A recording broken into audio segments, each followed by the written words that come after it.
लोकसभा चुनाव के नतीजों के साथ लोकसभा चुनाव के जिन नतीजों का इंतजार पूरा देश कर रहा था, उसने सभी को चौंका दिया है। चुनावी नतीजों में एनडीए की सरकार बनती हुई दिख रही है। हालांकि पिछले 10 वर्षों में पहली बार है जब बीजेपी ने अक्सरियत का नंबर पार नहीं किया है। बीजेपी को यूपी समेत शुमाली हिंद की कई रियासतों में बड़ा नुकसान हुआ है। दिल्ली समेत 5 रियासतों में तो बीजेपी ने खुद को साबित किया।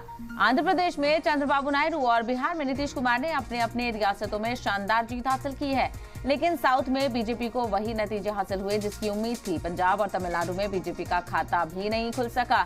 यूपी, महाराष्ट्र, राजस्थान में बीजेपी को सीटों का बड़ा नुकसान हुआ है। तो वहीं इस चुनाव में बीजेपी को अक्सरियत तो हासिल नहीं हुई, लेकिन एनडीए सरकार बनने की तरफ आगे बढ़ रही है और माना जा रहा है कि पीएम मोदी लगातार तीसरी बार वज़ीर-ए-आज़म बन सकते हैं। लेकिन सियासत का बाजार गर्म है। तो लोकसभा चुनाव के नतीजे आ चुके हैं और ऐसे में नतीजों को लेकर कई तरह की क्यासराइयां जो लगाई जा रही थी वो खत्म हो गई हैं और कहीं ना कहीं जो नतीजे हैं वो उस पर लोगों का रद्देमल सामने आ रहा है कि नतीजे बहुत ही दिलचस्प हैं और जिस तरह से इंडिया अलायंस ने परफॉर्म किया है वो काबिल जिक्र है। हालांकि सबसे बड़ी पार्टी बनकर उभरी है बीजेपी और जिस तरह से नतीजों ने चौंकाया है वो बेहद दिलचस्प रहा और चुनावी नतीजों में एनडीए की सरकार बनती हुई दिख रही है।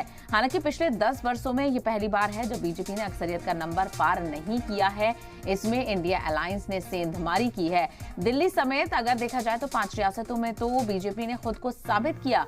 आंध्र प्रदेश में चंद्रबाबू नायडू, बिहार में नीतीश कुमार ने अपनी अपनी रियासतों में शानदार जीत हासिल की, लेकिन साउथ में बीजेपी को वही नतीजे हासिल हुए हैं जिसकी उम्मीद थी। पंजाब और तमिलनाडु में बीजेपी का खाता भी नहीं खुला।